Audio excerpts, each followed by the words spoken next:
Good morning प्रिय विद्यार्थियों।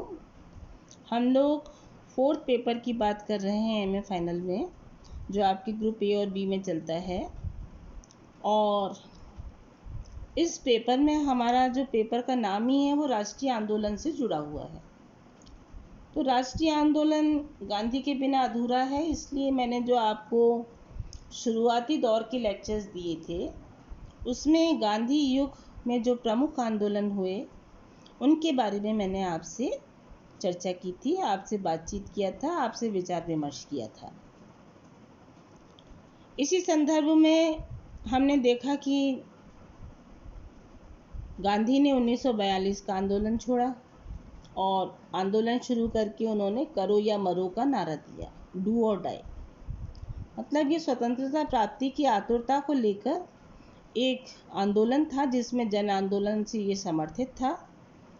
और फिर उसके बाद जब ये आंदोलन किसी तरह से समाप्त हो गया तो अंग्रेज़ों ने यहाँ पर क्रिप्स को यहाँ पर एक मिशन बनाकर भेजा, कुछ प्रस्ताव लेकर भेजे जो जनता के द्वारा या कांग्रेस पार्टी के द्वारा या मुस्लिम लीग के द्वारा नहीं माने गए।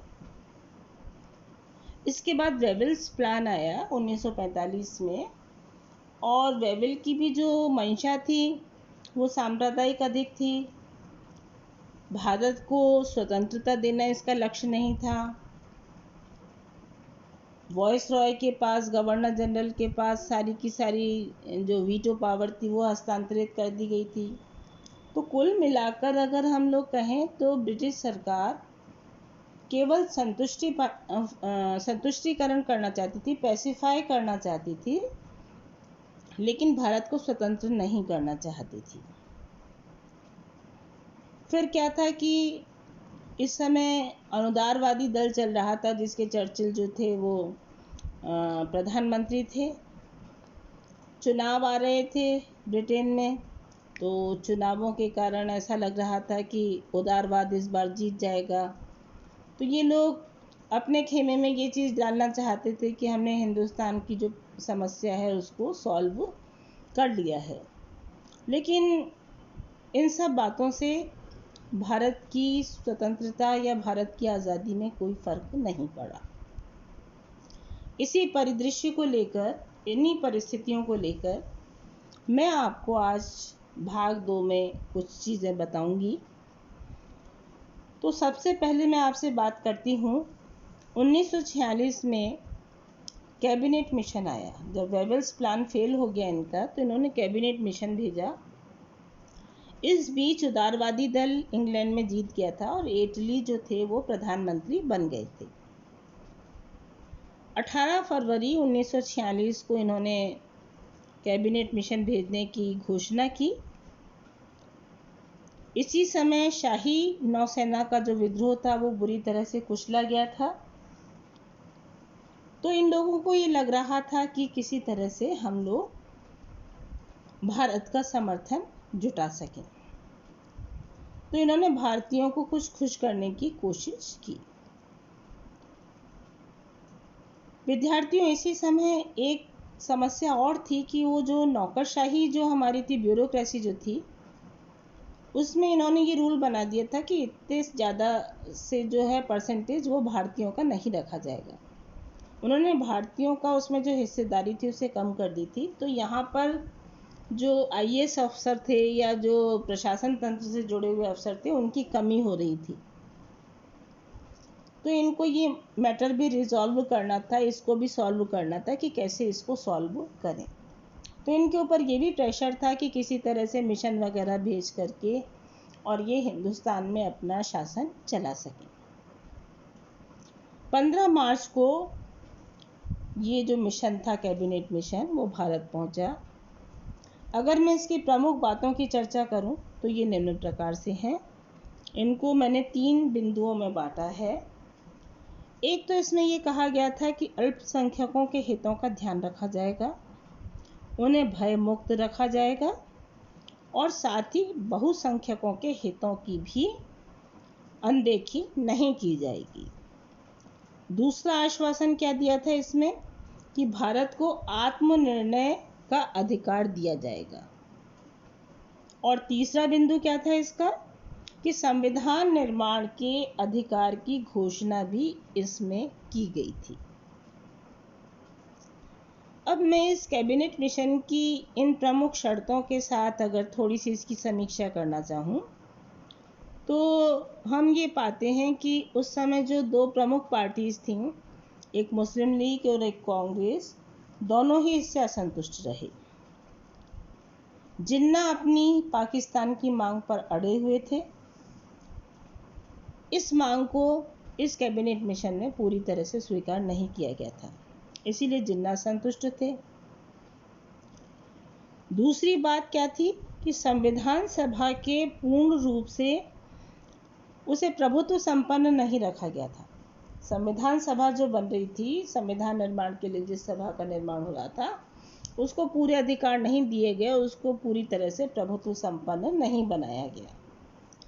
तो कांग्रेस भी इसके कारण असंतुष्ट थी। लेकिन इस असंतुष्टि के बाद भी दोनों ने इस बात को मान लिया कि चलो अंतरिम सरकार बना लेते हैं और अंतरिम सरकार बना करके एक बार कोशिश करते हैं कि भारत अपने स्वशासन की जो मांग है उसको पूरा कर सके। तो इस प्रकार कैबिनेट मिशन के कुछ गुण दोष थे जिनकी मैंने आपके सामने चर्चा की।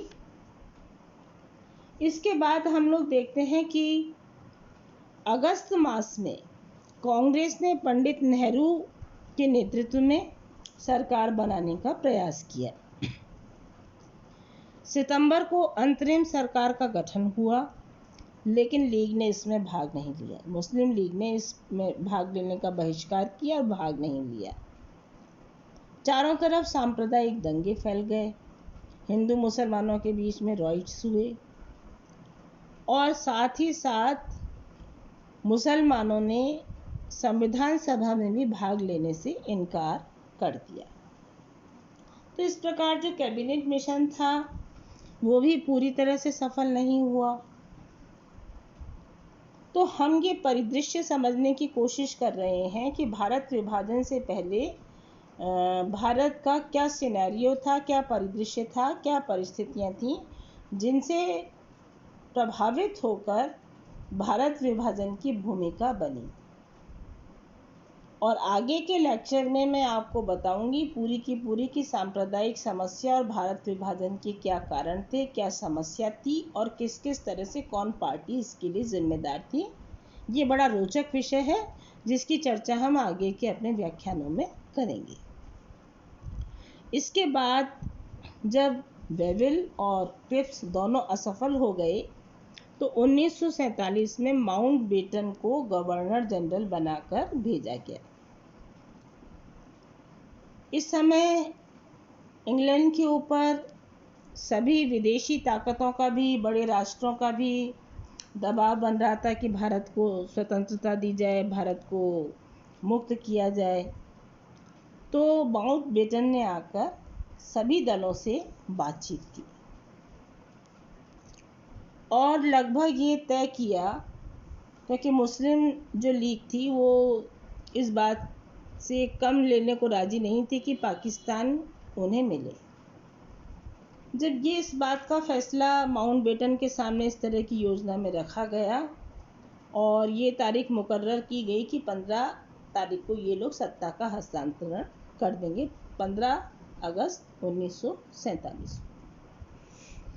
जब गांधी जी के कानों में इस तरह की चर्चाएं आई और गांधी जी ने मुलाकातें की तो गांधी जी ने बड़े दुखद स्वर में इस बात का इजहार किया कि मेरी लाश पर ही बंटवारा होगा और जहाँ तक मेरी चलेगी मैं कांग्रेस को भी इस बात के लिए कभी राजी नहीं होने दूंगा कि देश का विभाजन वो स्वीकार कर ले। लेकिन अराजकता की स्थिति फैलती गई और जैसा कि लाल बहादुर ने अपनी पुस्तक फ्रीडम इन इंडिया में लिखा है कि एक तरफ ये था प्रश्न कि भारत हिंदुस्तान और पाकिस्तान में बंट जाए और दूसरी तरफ ये समस्या थी कि उसका कई टुकड़ों में विभाजन हो, बाल्कनाइजेशन हो जाए। यूरोप की एक बहुत अहम समस्या है पूर्वी समस्या, और जो ईस्टर्न क्वेश्चन है उसमें ये आता है कि जो पूर्वी जो वो था अपना साम्राज्य, वहाँ पर छोटे छोटे टुकड़ों में बाल्कन की तरह से छोटे छोटे टुकड़े उसके हो गए थे राज्य के। तो एक तरफ बाल्कनाइजेशन की समस्या थी कि भारत कई अनेकों टुकड़ों में विभाजित हो जाए, और एक तरफ इस बात को मानने का प्रश्न था कि भारत हिंदुस्तान और पाकिस्तान के 2 टुकड़ों को मान ले। तो इन सारी परिस्थितियों को देखते हुए नेहरू आदि भी जिम्मेदार इसके लिए तैयार हो गए कि चलो ठीक है, पाकिस्तान बनता है तो बनने दें।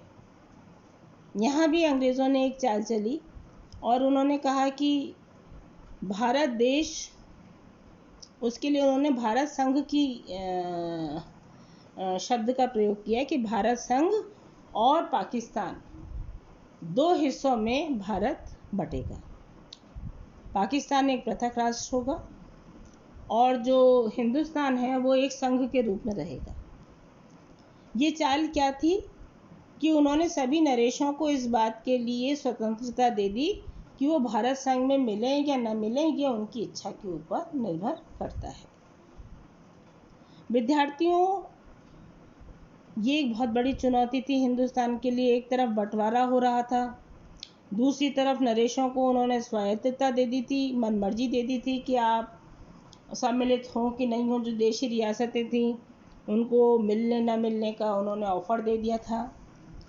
तब पटेल आगे आए और पटेल ने आगे आकर इन सभी रियासतों के एकीकरण के लिए बहुत ही महत्वपूर्ण काम किया। सारा देश इस समय सांप्रदायिक आग में जल रहा था। गांधी जी बिल्कुल अकेले बैठे हुए थे। नोआखली में दंगे हो गए थे कलकत्ता के अंदर, और गांधी जी ने उपवास भी रखा। उनका मन बहुत दुखी था, और जब देश में आज़ादी का बारे में घोषणा हो रही थी तब वो अकेले नोआखली के पास एक जगह है कलकत्ता में, वहाँ बैठकर चरखा काट रहे थे, और उन्होंने इसमें हस्तक्षेप नहीं किया, उसमें उन्होंने पार्टिसिपेट भी नहीं किया। तो काफ़ी वैचारिक विचार विमर्श के पश्चात पाकिस्तान को अलग राष्ट्र का दर्जा देने की बात को कांग्रेस ने स्वीकार कर लिया, और अंततः हम लोग देखते हैं कि 1947 में भारत को आज़ादी तो मिली, लेकिन बटी हुई आज़ादी मिली। पाकिस्तान अलग हो गया और हिंदुस्तान को भी कई टुकड़ों में बांटने की साजिश थी, जिसे पटेल आदि नेताओं ने बहुत ही, जिन्हें हम लौह पुरुष के नाम से भी जानते हैं, उन्होंने भारत को विभिन्न टुकड़ों में होने से बचाकर राजाओं को उन्होंने कुछ शर्तों के साथ इसमें भारत देश में मिलाने का पूर्ण प्रयास किया। अब कुछ वर्षों पहले मैंने एक अखबार में पढ़ा था कि जिन्ना को टीबी थी, और माउंटबेटन इस बात को जानते थे। डॉक्टर से कहते थे कि वो 6 महीने से ज़्यादा जीवित नहीं रहेंगे। जिन्ना ये प्रपोजल रख रहे थे कि स्वतंत्र भारत का मैं प्रधानमंत्री बनूंगा अगर पाकिस्तान नहीं दिया जाता तो, लेकिन गांधी जी और नेहरू जी और अन्य नेता इसके लिए तैयार नहीं थे। माउंटबेटन ने इस बात को छिपा कर रखा, क्योंकि अंग्रेज नस्ल का कोई भी गवर्नर जनरल ये नहीं चाहता था कि भारत को एक अखंड राष्ट्र का दर्जा मिल सके और भारत जो है वो अविभाज्य बना रहे। तो हम देखते हैं कि उनकी जो कुचक्र थे वो हमारे विभाजन तक बने रहे, और इस प्रकार भारत का विभाजन की एक जो परिदृश्य था वो परिदृश्य संपन्न हुआ। 1947 में भारत आज़ाद हुआ। आगे के लेक्चर्स में जो मैं आपके बनेंगे पार्ट्स, उसमें आपको मैं पूरी सांप्रदायिकता की समस्या को लेकर भारत विभाजन के विभिन्न कारणों के बारे में चर्चा करूंगी, और इसके साथ साथ कांग्रेस, हिंदू महासभा, मुस्लिम लीग, ब्रिटिश, इन सब की कितनी कितनी जिम्मेदारी थी। क्या भारत विभाजन अनिवार्य था? क्या इसे रोका जा सकता था? इन सब प्रश्नों पर भी हम चर्चा करेंगे जो बहुत रोचक है, ज्ञानवर्धक है। आज मैं यहीं विश्राम देती हूँ। Thank you.